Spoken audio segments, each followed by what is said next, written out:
அலைக்கும் வரஹமத்துல்லாஹி தஆலா பரகாத்துஹு.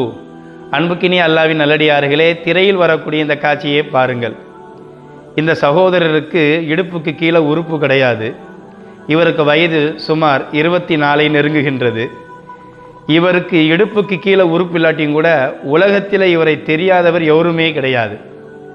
இவருடைய பெயர் கானிம் அல் முஃப்தாஹ். இவர் கத்தார் நாட்டை சார்ந்தவர். இவர் எப்போது பிரபலியமானார் என்று சொன்னார், கத்தாரிலே 2022ஆம் ஆண்டு டிசம்பர் மாதம் உலக கால்பந்து போட்டி நடந்தது. எத்தனையோ நாடுகளில் எத்தனையோ போட்டியில் ஓப்பன் செரமனி துவக்க விழாவில் ஆடல் பாடல் கூத்தாட்டம் நடக்கும். ஆனால் கத்தார் உலகத்தையே வியக்கத்தக்க வகையில் ஒரு கிராத் துவங்கியது. அந்த திருமறை வசனத்தை ஓதியவர் இந்த இடுப்புக்கு கீழே உறுப்பில்லாதவர் தான்.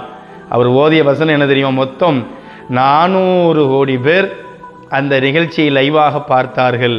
அந்த பார்வையாளர்கள் இந்த வசனத்தை ஓதி முடித்த பிறகு 2.5 லட்சம் பேர் இஸ்லாத்தை ஏற்றுக்கொண்டதாக நமக்கு செய்தி வருகிறது என்று சொன்னால், அது என்ன வசனம் ஓதினார்?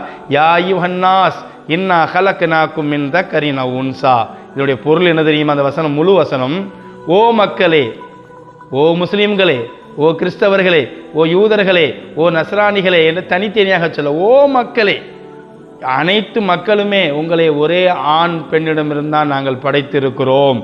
உங்களை பல கோத்திரங்களாகவும் பல குடும்பங்களாகவும் உருவாக்கி இருக்கிறோம். உங்களில் யார் சிறந்தவர் தெரியுமா? எவர் இறைவனிடத்திலே சங்கையானவராக இருக்கிறாரோ அவர்தான் சிறந்தவர் என்ற வசனம் எல்லா மக்களையும் ஒன்றிணைத்து இந்த குர்ஆன் பேசுகிறதே என்பதற்காக 2 லட்சம் பேர் இஸ்லாத்தை ஏற்றுக்கொண்டார்கள். ஆனால் இவருடைய பிறப்பு பற்றி நமக்கு தெரியுமா?